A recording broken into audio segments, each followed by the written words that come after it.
What's up, guys? On this episode, we're going to be covering everything from potty training, play biting, nipping, whether you have the time to own a dog and be a responsible dog owner, that and much, much more on episode 12 of Dog Behavior Question Tuesday.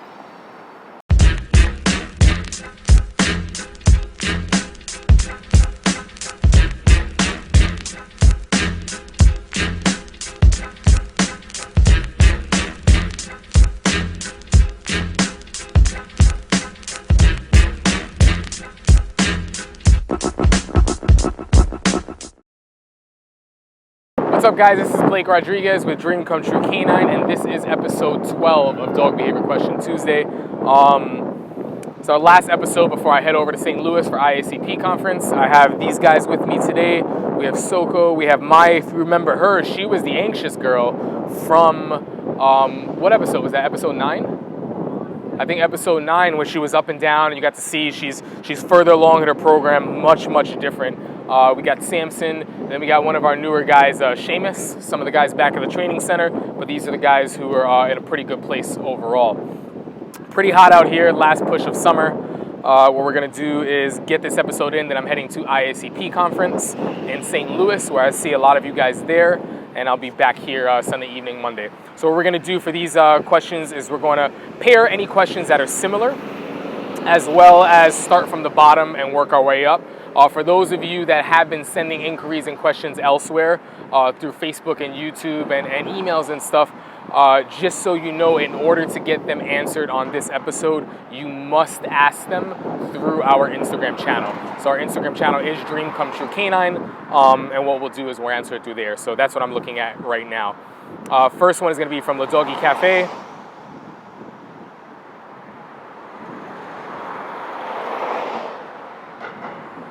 Should I read it? Do you want me to read it, or is it, huh? Yeah, we don't have anybody. Oh, yeah, okay. So sorry about that awkward pause, guys. I didn't know if it was going to cut to screen or not. But Le Doggy Cafe, hey, Blake. A Workie was abandoned at our door 2 weeks ago. She was adopted by one of our clients. We are coaching her on dog behavior. A new issue has risen. The dog does her business. Okay, the dog does her business in the house. I suspect she had never been outside in her whole life. I think she was in a crate 100% of the time, and thus is used to peeing on herself. She really dislikes noise, especially loud ones. In that sense, to her, pooping in the kitchen is much safer. How would you go about starting a new lifestyle for the dog? Okay, this is an interesting question. This, to me, if you have a dog that's lived in the crate and spent a lot of time in the crate training has to be done backwards. We've had a little bit of experience with this. Usually what you're looking at is the dog is spending more time in the crate, and they know that when they sleep there, and it's a small confined area where they have enough room to lay down, get comfortable, drink water, but not run around. If they know that they're sleeping there, they don't want to do their business in there. You get them out enough, they understand going outside is a better choice than going inside. But when you have a dog that has really spent a lot of time in the crate and there's no choice, their brain thinks a little bit differently. So what actually needs to be done is a dog needs to spend more time outside of the crate. Once a dog has gone to the bathroom, they need to go in the crate for X amount of time until they come back out. So it's a little bit of a reverse role. So you do want to teach your dog place. You do want to teach your dog duration command exercises and get really good with that, because your level of supervising has to be on a whole nother level. This is a dog that's also going to pee anywhere, so you really can't leave them alone. What you're going to need to do is have that dog with you all the time, whether that means the dog is tethered and kind of down next to you, whether the dog is holding a place, whatever is happening, the dog is exercising in the yard, doing a bunch of all that stuff. If you have the luxury of a backyard, leave that dog outside more. Let the dog run, play, get thirsty, feed them nothing but water. Water. Obviously feed them food, but give them a lot of water so that you know that they really can't hold it. And you'll have a better shot of them going outside. When they go outside, reward put them right back in the crate because they actually can't relieve themselves. If they're tired, when they go back in the crate, there might be a little bit of stress, or they might be comfortable for being in there. They'll chill out, and then that's when you're gonna have to do a little bit of trial and error to be like a good time manager, where you figure out, okay, the dog makes a mistake every hour, the dog makes a mistake every 5 hours, every 6 hours, whatever it is, and you get your dog out before then. Even if that means, let's say the dog makes a mistake every 6 hours, you're putting the dog in the crate for 3 hours, and then you're getting him out. You're putting the dog in the crate for about 2.5 hours, and then getting him out for an hour to 2, even if that means they're not going outside in the yard, they're placing next to you, and they're only allowed to place. They're not allowed to make a mistake, and then they go straight outside. You do enough of that, you should be in good shape. All right, hope that helps. Let's see where we are. We are going to head right into Mr. Marley Bear. Blake, thank you for all the awesome videos. Your analogies are on point. I appreciate that. We really do work hard to try to make things resonate with you guys, and try to find that comedic parallel from something that a dog's doing and a dog owner's doing, and actually put it into a real world kind of human situation, so you can see how ridiculous some things are. So I'm glad that they hit home with you. Your analogies are on point. I've been working with my fearful and anxious 2-year-old Roddy mix. When we are on walks, he is fine heeling past other dogs and people at a distance. Sometimes I can't control that, and other dogs and people come closer than he prefers. Once he locks eyes with them, he turns into uncontrollable fear barking. Is it best to put him in a down position and let them pass by, or should I keep it moving and have him heel away from the situation? Once he's fixated on them, it's hard to break that behavior, so redirecting, avoiding has worked at times, but I don't know if that is correct. He's working on a prong collar. He stopped lunging after I started working him on a prong recently. Awesome. My second question is, do you recommend a bark collar? Have you seen results using one on a dog with fearful barking? Okay, so I'm going to start from the bottom up again. We do use bark collars, specific type of ones. We don't use citronella. One of the main reasons for that is citrus in general is a very, very strong smell. So if you were in the middle of getting sprayed with something like that, you would smell that as a human for a really long time. And dogs learn best from being in the moment, whether it's a correction or it's praise, pretty relative to what's happening. So if a dog is doing something wrong, gets a correction, and then it stops, they'll benefit from eventually understanding and picking up on that pattern. Citronella, if I'm barking and I get sprayed with citrus, I might learn my lesson, but what happens is after I've stopped, I'm still smelling this for a ridiculous amount of hours, and that's not really fair, right? Especially with a dog's nose, who is so strong, so much more stronger than ours. Who knows how long they're actually smelling that long after they've stopped. So we do use electronic stimulation, just like our remote collars, but if you use good ones, there's two that I particularly recommend. One is actually made by Garmin. It's a deluxe, and it can actually count the number of barks that that the dog has. I'm like losing that music like totally threw me off. I was trying to listen to the lyrics in the song.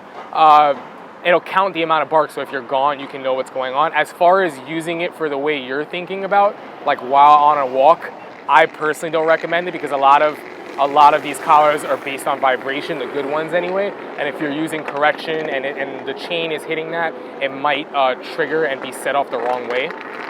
So you, especially if you're using one with noise and stuff, you don't want to do that. So on the walk and stuff, I would not recommend it. I would recommend remote collar training your dog. That way you can get to a point where you might be able to use it for correction and pair it with the leash, so that you can start to give relevance to what the leash is and how you want the dog to respond. One thing I'm going to go ahead and say, and I really do want to make a point of this, down buddy, is regardless of why the dog is barking, if the barking is inappropriate, it needs to be addressed. So whether the dog is confident, afraid, it really doesn't matter, as long as you're being fair with showing the dog what to do. At some point, a dog needs to know those boundaries and rules, right? So he's working on a prong collar. That's fantastic. There's a couple things that we're going to look at, and a lot of my episodes in the past have really highlighted this. Leash pressure. How's the floor, all right? Yeah, the floor's fine. Leash pressure. It's hot out here today. Is very, very, very important. So what you need to do is you need to continue to do that proximity work, even if that means you're turning around and walking away. I personally don't think that putting your dog in a down is going to benefit the average person unless the physical position of the dog is actually facing away from the distraction. What you see a lot of people doing is they'll sit their dog and they'll wait for the person to pass by, and that period takes so much longer for it to actually just be done with than if you were actually in movement and using your momentum to help the dog actually choose something else. So by correcting and doing something else, it's actually a form of redirection. It's also a form of recall too. So I'm one that believes that a correction is a form of recall, because if something's happening over here, you're basically calling your dog off of that, and either to you or you're saying, don't fixate on this, do this instead. So when you're looking to do that, if your leash pressure isn't on point, and what I say on point is that you're not doing this, if the leash is going this way, you don't want a dog to put their butt toward the pressure and continue to face the distraction. So if you're sitting your dog and the dog is eyeing this moving object and sitting and doing this and sitting, the sitting or the down doesn't help the dog at all, right? So if you can get there earlier and see the issue and actually work on remote collar recall or leash pressure and say, hey, do this instead, and you start off very far away, very light, eventually when that gets really, really good, you'll be able to start hesitating and delaying on when you do it, and then doing it a little bit sharper, so the dog is benefiting from more of a, instead of, hey, I'd rather you do this, is, hey, we're doing this right now. Hey, come on, we're going over here. It's like if I'm walking with my brother and all of a sudden I forget my phone at the bar, I'm not just gonna turn around and walk over to the bar because I forgot my phone. I'm gonna tap him and be like, oh shoot, I forgot my phone, right? So there has to be that urgency, but the dog has to know that language prior. So as you're getting closer, and even before you're going into dogs, to get leash pressure really good, working on your tap-in turns in a way where they start off really slow and you're taking wide U-turns, and then eventually doing it where it's a little bit more of a pop followed by a release. It's important that there's no pressure in the beginning, there's that pressure from the pop, and then it's slack right after when you get the dog to turn. So anytime you're using this leash pressure, it's very important that if it comes from here, you get this and the leash pressure shuts off, right? So it's this and leash pressure shuts off rather than this and the dog is doing this, then shutting pressure off or dragging the dog. You need the dog's head to follow, because that's where you have your senses, the main three categories of what all distractions fall under: nose, eyes, and ears, right? So if you can control nose, eyes, and ears, the body will follow. But if we're using leash pressure and the dog is going against it and turning this way, we're not teaching the dog what to do. I guarantee you, if you get the head to follow, the body will follow. And if you stay in movement, you're teaching the dog how to stay focused on something else rather than the distraction. So hopefully that helps. And we'll get into that. So as far as, let me kind of go back into the bark collar just so I don't leave that kind of open-ended.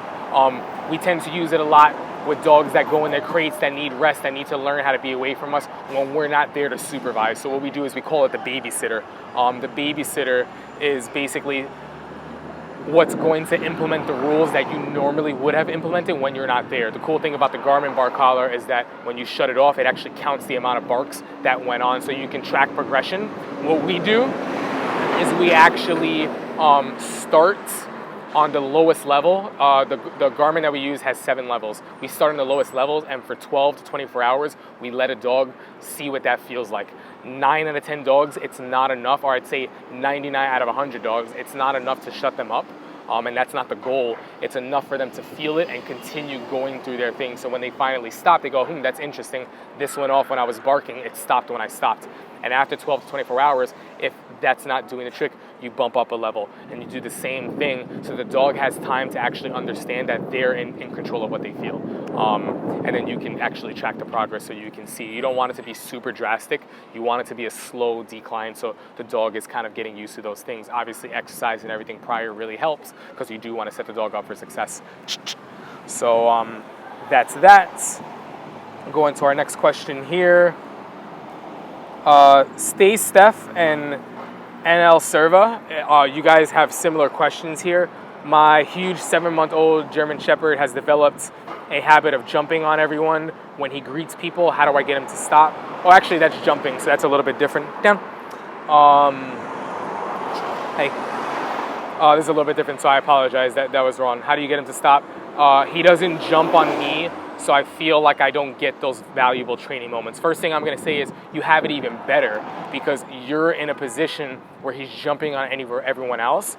You're the one that needs to correct. It's not up to your guest to tell your dog what to do, right? It's not up to me to walk into my friend's place and manage his kid and teach his kids manners. That's the parent's job, right? So you have to set your dog up for success. You got to get them good on leash pressure. You have to get them good on impulse control, duration, place commands, all that good stuff. So that way, I know it's a little hot out here, right, girl? That way, what you can do is you can then use a leash, use the collar, and interrupt concern, interrupt the very beginning, the very inkling, the thought process before the action, so that you can change and go, holy cow, I got to focus on you and not them. And if they're practicing place regularly, not just in what I call the test, you don't walk into a test not studying and expect to ace it. You know, you did it in college, but for the most part, you understand what I'm saying. Don't expect to only practice this when guests are coming in. Your dog needs to learn impulse control with you.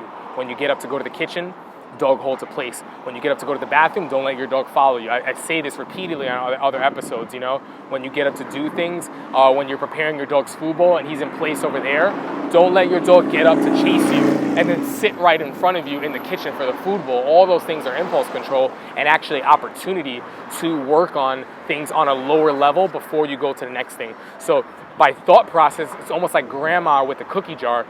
Before my hand even reached for the cookie jar, just me thinking about it, she didn't even have to look at me. She'd say, don't even think about it. And it's like, damn, how'd she know? You know what I mean? So the second the dog gets concerned, boom, switch it. Oh, I got to focus on you and have the dog hold that, right?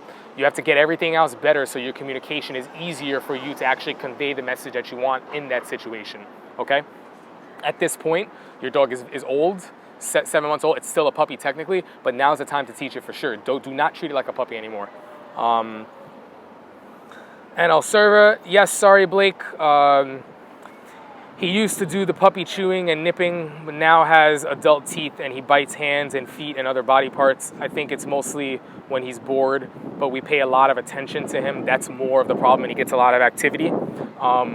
We've given him bones to chew, toys, but he prefers limbs.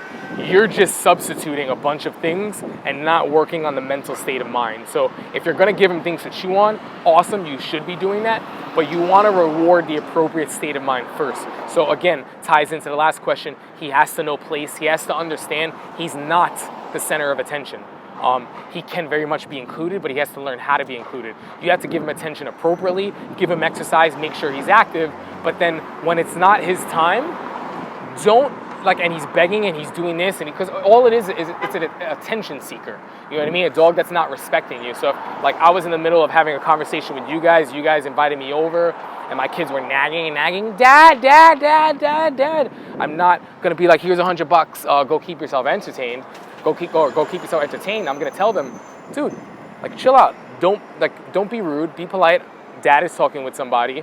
I'll get to you in a second. And when they're behaving, maybe I'll reward that acknowledgement and say, hey, go do this. You know what I mean? So they understand that manners pays off. That's really what you need to teach. You need to start teaching manners in other situations and really start asking for more. Your dog needs to learn how to be away from you and not always be around you so much. You're gonna see a struggle. Work the dog through that struggle. That's exactly what's going to help you to be in a position where you're relevant and your dog listens to you instead of totally disrespecting you. Because right now you have a child that's just slapping you in the face and punching you and you're saying stop it, but the child continues, right? So more structure, more rules, activity and keeping your dog active, great, but also mentally active and doing other things are very, very important. High five for canines. I'm not even going to read through this. Andrew might post this, but basically what it is, I know I read this before. I was very curious about where you get the elevated training bed. So the ones that you see in our videos and at the training center are pet cots. They kind of look like the hammocks for those of you that have not seen that. Ooh, that guy almost got hit by a car there. But elevation, it's petcot.com, petcot.com, and they have all different sizes and colors as well, okay? Carlo Riggi or Rigi, hi, how do I get eye contact? and work with my dog, thanks. First thing I'm going to do is I'm going to send you straight over to the episode that our cameraman, who's also one of our head trainers, covered on episode 10, 11, episode 9. He actually gets into that. Work your dog for their meals. Don't give them free meals. Don't just put the bowls down. This is how they eat. If they don't want to eat, food goes away until dinner time. If they don't eat at dinner time, food goes away until breakfast time. And eventually they realize that paying attention to you matters. More importantly, their choice matters, rather than they can act however they want and they're going to get these things regardless. That's not the way dogs were I guess essentially bred and domesticated, but that's what we try to turn them into. Doesn't work, right? So that's that. Liz Henderson, or L Hender 21, my dog has some anxiety, fear when she's touched in certain areas, back legs, backside. When we pet her there or try to pick her up, she growls. What's the best way to react when she growls at us? Okay, great question. Couple things you want to do. Work her for her food also. You want to do some counter conditioning, right? So counter conditioning meaning she has to first learn how to eat from you. So if she's eating her kibble, work her for her kibble. Use our markers. Episode 9, the one that I just spoke about, also covers the markers that we use. We use good, yes, and nope. Good means keep doing what you're doing. You're doing a fantastic job, but I want you to continue it. You're one step closer to your yes. So it's almost like a stay command in a way. Yes is your release command. The dog takes food on yes. On good, I can feed the dog if I want, but the dog has to hold a position. Nope is the other command. Basically, stop doing what you're about to do, go back to doing what you were doing. Pairing those with feeding really starts to get a dog to understand that paying attention to you matters. Then what you can start to do is you can start to feed. First, you can have your dog sit, feed, release, or good, whatever you're doing. Get the dog into a rhythm after a couple of days of really, really being successful. And then what you want to do is touch, feed. The dog is getting obnoxious and a little weird. Food goes away. Try again next time. Eventually, a little bit of a touch in an area that might be more comfortable for a dog, that a dog's okay with. Feed. Doom, feed. Touch, feed, and you work through that, eventually working your area to the softer spots, taking your time with it, eventually a little bit of what feels like a pickup, good, and then a feed or a yes, and you do that. The dog has to be driven and has to be used to working for their food first. They have to be eating regularly before you jump into that, but if you do that, you're going to be in very, very good shape, okay? That's that. Where else are we here?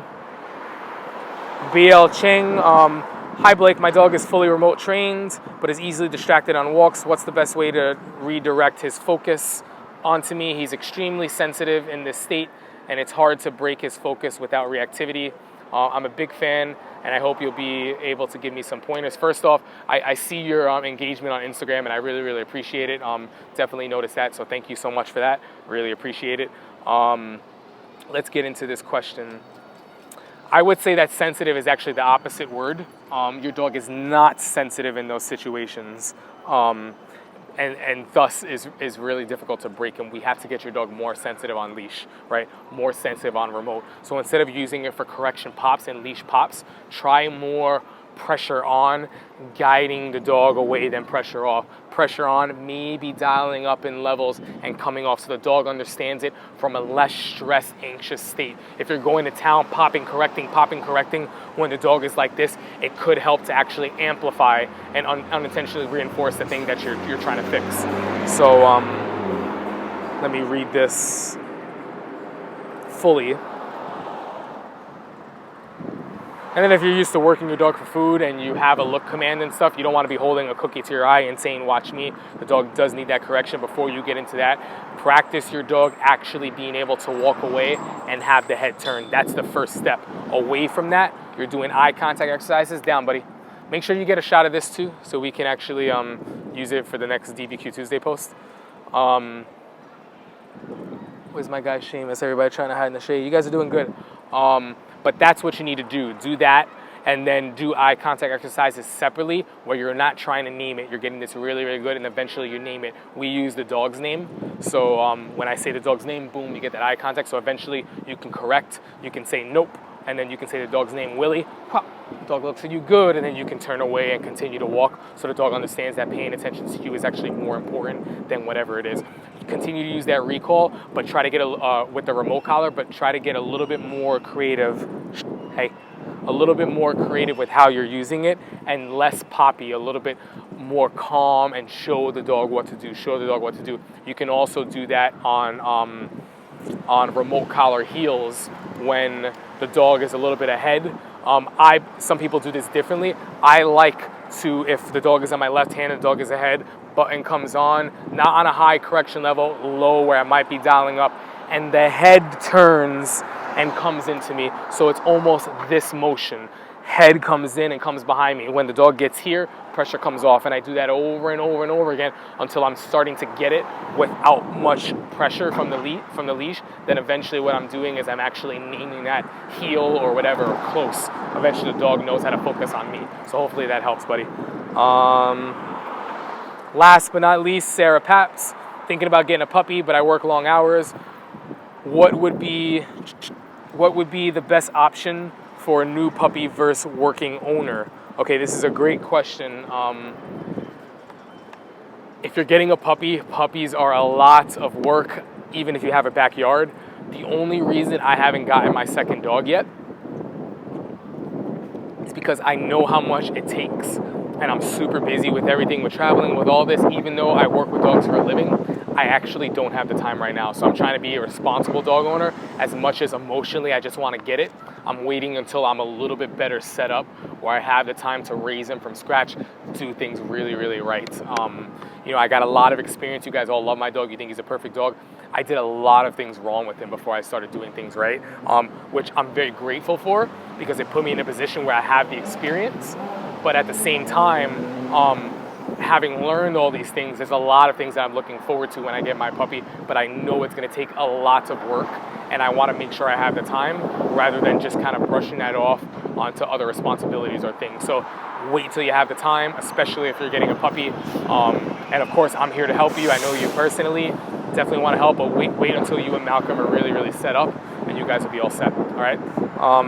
That is all the questions for this week's episode. Sorry if this sounds a little bit weird. We lost what do you call that?